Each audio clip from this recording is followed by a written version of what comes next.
ഈ കൊട്ടാരം വൈദ്യന്മാരുടെ മക്കളെല്ലാം അത് പഠിക്കാൻ പോയി. ജനിതകം മാറില്ല. ഇനി ഞാൻ ബാക്കി പറയേണ്ടെന്ന് തോന്നുന്നു. ഇനി ഞാൻ പറയേണ്ട ആവശ്യമില്ല എന്ന് തോന്നുന്നു. ഇപ്പം അവരുടെ മുമ്പിലേക്ക് കൊണ്ടുവന്നാൽ മരണം പറയും. നിങ്ങൾ മറ്റേ അപ്പോത്തിക്കിരിയുടെ കൂട്ട് ചെറിയ സഞ്ചിയൊക്കെ എടുത്ത് പതുക്കെ ചികിത്സിച്ച് 4 രക്ഷപ്പെടുത്ത്. അപ്പം നിങ്ങളുടെ മക്കള് മനസ്സിലായില്ല. ഇതാണ് ഇതിന്റെ ഗതി. അപ്പൊ നിങ്ങളുടെ മക്കള് വൈദ്യത്തിലേക്ക് പോകില്ല. അപ്പോഴേക്ക് മറ്റവന്റെ എല്ലാ മക്കളും ആയുർവേദം പഠിക്കാൻ പറ്റും. ഇപ്പൊ തുടങ്ങിയിട്ടുണ്ടെന്നാണ് എനിക്ക് തോന്നുന്നു. Am I right? മതിയാവും അസംഷൻ തോന്നും.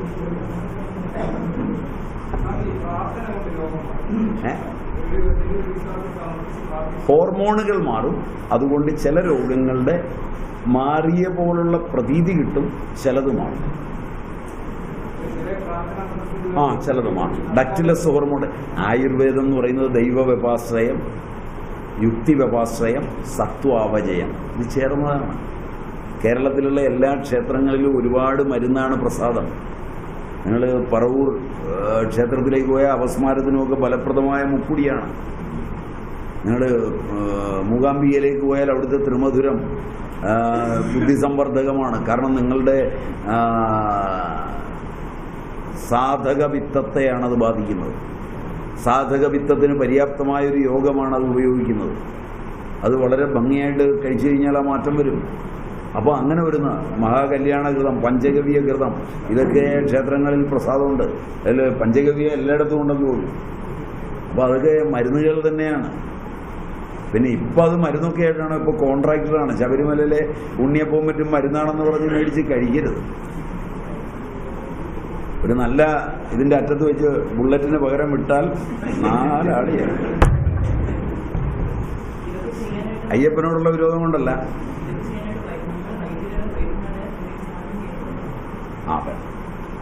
എൻ്റെ അഭിപ്രായത്തിൽ ഒരു ബ്രാഹ്മമുഹൂർത്തത്തിൽ എഴുന്നേൽക്കുക. എന്നിട്ട് രാവിലെ ഒരറ്റത്തുനിന്ന് അഷ്ടാംഗഹൃദയം, അഷ്ടാംഗ സംഗ്രഹം മുതലായത് ആദ്യം ഏറ്റവും ഫലപ്രദമായി ഈ കാലഘട്ടത്തിൽ ഉപയോഗിക്കാവുന്നത് എന്ന നിലയിൽ, ഏറ്റവും നന്നായി ക്രോഡീകരിച്ചത് എന്ന നിലയിൽ അവ ശ്ലോകാനുശ്ലോകം കാണാൻ പഠിക്കാം. ശ്ലോകാനുശ്ലോകം പറ്റിയില്ലെങ്കിൽ നിത്യപാരായണത്തിനുള്ള കുറച്ച് പോർഷൻ, അതായത് ദ്രവ്യത്തിൻ്റെ വാതപിത്ത കഫ ഗുണങ്ങൾ, മനുഷ്യൻ്റെ വാതപിത്ത കഫനിലകൾ, കാലത്തിൻ്റെ വാതപിത്ത കഫനിലകൾ, ദേശത്തിൻ്റെ വാതപിത്ത കഫനിലകൾ ഒക്കെ കാണിക്കുന്ന ശ്ലോകങ്ങൾ തലയിലുണ്ടാവുക. കാരണം അത് ശ്ലോകമായി കാണാതെ പഠിച്ച് നല്ലപോലെ ഹൃദിസ്ഥമായിട്ട് നോക്കാൻ തുടങ്ങിയാൽ കുറച്ച് കഴിയുമ്പോൾ ഒരല്പം ഭ്രാന്ത് പോലാവും. ആരെ കണ്ടാലും എന്ത് കണ്ടാലും വാദം പിത്തം കഫം എന്ന് പറയാൻ തുടങ്ങി, രക്ഷപ്പെടുകയും ചെയ്യും. പിന്നെ നിങ്ങളുടെ കണ്ണുകൊണ്ട് നോക്കിയാൽ എല്ലാ ഭൂമിയിലുള്ള സകല ദ്രവ്യ സഞ്ചയങ്ങളും വാതികം, പൈത്തികം, കഫജം, ഇല്ലെങ്കിൽ അതിൻ്റെ സന്നിപാതം, അങ്ങനെ കാണാനുള്ളൊരു കാഴ്ച. അതുകൊണ്ട് ബേസിക്കായിട്ട് നിത്യപാരായണത്തിൽ ഇത് ഉൾപ്പെടുത്തും. അപ്പോൾ നിങ്ങൾക്ക് സമയം വളരെ കുറച്ച് മതിയാവും. ഇതിൻ്റെ ആശയം തലയിൽ കിട്ടിയാൽ പോലും വളരെ കുറഞ്ഞ സമയത്തിനുള്ളിൽ ആളുകളെ നോക്കുമ്പോൾ ഏതാണ്ട് മനസ്സിലാവും. പിന്നെ അല്പം കണാദ നാഡിയും പാർശ്വനാഥ നാഡിയും രാവണ നാഡിയും വശത്താക്കാൻ കഴിഞ്ഞാൽ ഗംഭീരമായി. അതാണ് എനിക്ക് നിങ്ങൾക്ക് തരാവുന്ന ഉപദേശങ്ങളിൽ പ്രധാനം. അതിനൊരു വെളുപ്പിനേറ്റ് പഠിക്കണം. ആദ്യമൊന്നും സംസ്കൃതം വഴങ്ങുകയില്ല, ആരും കേൾക്കാതെ വായിച്ചു വിടുക. കുറച്ച് കഴിഞ്ഞാൽ നല്ലോലെ വഴങ്ങും. എവിടെ ശ്ലോകം കണ്ടാലും ഒരർത്ഥം നമുക്ക് തോന്നും. അതിന് വ്യാകരണമൊന്നും നിങ്ങൾ പഠിക്കണമെന്നില്ല, പഠിച്ചാൽ നല്ലത്. ഇതൊന്നും പറ്റിയില്ലെങ്കിൽ ആയുർവേദ സൂത്രങ്ങൾ, പതഞ്ജല സൂത്രങ്ങൾ, അങ്ങനെ സൂത്രങ്ങളായുള്ളതും കാണാൻ പഠിക്കുക. എന്നാലും എളുപ്പവും.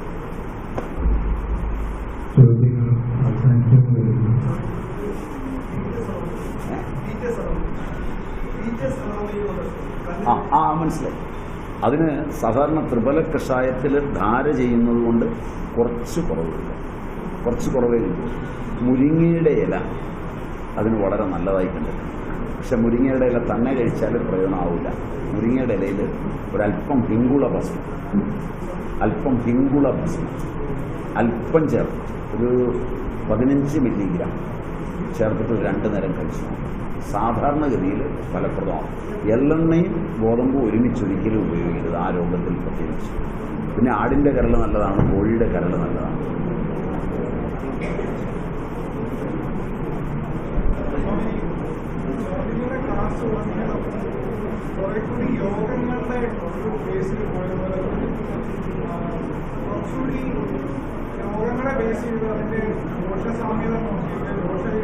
ഞാൻ അങ്ങനെയാണ് ആദ്യം തുടങ്ങിയത്. അപ്പം നിങ്ങൾക്ക് കൂടുതൽ പ്രയോജനം കിട്ടിക്കോട്ടെ എന്ന് വെച്ചാൽ യോഗങ്ങളിലുള്ള ഞാൻ ആദ്യം തുടങ്ങിയതല്ല. ഞാൻ 1-2 രോഗങ്ങളെ കാണിച്ചിട്ട് ഇതാണ് അതിൻ്റെ മെത്തഡോളജി, ദെൻ യോഗങ്ങൾ വരികയാണ്.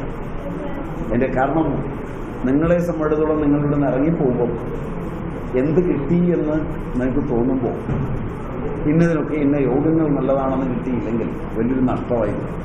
കാരണം നിങ്ങളെല്ലാം ആയുർവേദം പഠിച്ചവരാണ്. അപ്പം നിങ്ങൾക്ക് കണ്ടുപിടിക്കാവുന്ന ഒന്നാണ് അതിൻ്റെ പ്രോഗ്നോസിസ്, ഡയഗ്നോസിസ്, ട്രീറ്റ്മെൻറ്റ് സൈഡ് വരുന്നതെല്ലാം. പ്രത്യേകിച്ചും കാരണം പൂർവ്വരൂപം, നിദാനം, ഇതെല്ലാം നിങ്ങളെ സംബന്ധിച്ചിടത്തോളം പഠിക്കുന്നതാണ്. അപ്പോൾ ആ നിലയ്ക്ക് അത്ര സംപ്രാപ്തിയാണ് പിന്നെ കൃത്യമായി അറിയേണ്ടത്.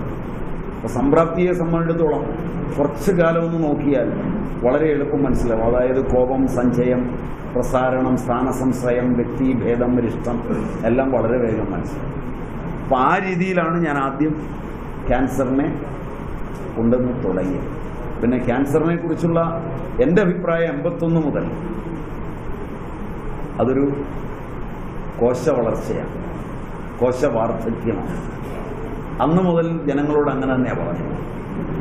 അതെങ്ങനെയാണ് ചികിത്സിക്കുന്നത് എന്ന് ചോദിച്ചാൽ ഞാൻ ഈ പറഞ്ഞ മെത്തേഡിന് അപ്പുറം ഒരു ചികിത്സയുണ്ട്. അത് നിങ്ങൾ കുറച്ചുകൂടെ പഠിച്ചാൽ പറഞ്ഞുതരാവുന്നതാണ്. എങ്കിൽ പോലും ഇപ്പോൾ പറഞ്ഞുതരാം. രസായനങ്ങളെല്ലാം ഫലപ്രദം. കാരണം കോശവാർദ്ധക്യത്തെ തടയാൻ രസായനങ്ങളാണ് സർവോത്തമം.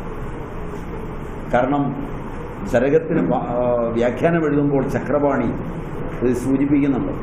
കാരണം വാർദ്ധക്യത്തിന് മരുന്നില്ലല്ലോ. ആര് പറഞ്ഞു? ശവനപ്രാശം കഴിച്ചിട്ടുണ്ടല്ലോ എന്ന് പറഞ്ഞാണ് അവിടെ തുടങ്ങുന്നത്. വളരെ ഗംഭീരമായി ചരകത്തിൽ പറയുന്നു. അതുകൊണ്ടാണ് രസായനം നോക്കാവുന്ന 81 മുതൽ ഞങ്ങളൊരു തീരുമാനം എടുത്തത്. ഞങ്ങൾ ആ ഡയറക്ഷനിലാണ് ഇതിനെ ജനറലായി കാണുന്നത്. പക്ഷെ ഇൻഡിവിജ്വലായി കാണുമ്പോൾ ചില രോഗങ്ങളോട് ചേർത്തും കൂടെ സ്പെസിഫിക്കായി കൊടുക്കുന്നു. അങ്ങനെയാണ് ഞാൻ ആ ഭാഗം എടുത്തത്. അപ്പോൾ ക്ലിയറായി എന്ന് കരുതി.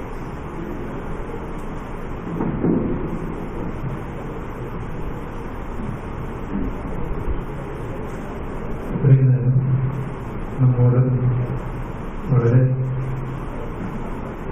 വളരെയധികം കാര്യങ്ങൾ തുറന്നു പറയാൻ സന്മനസ് കാണിച്ചു നിർത്തലാണെങ്കിൽ എല്ലാ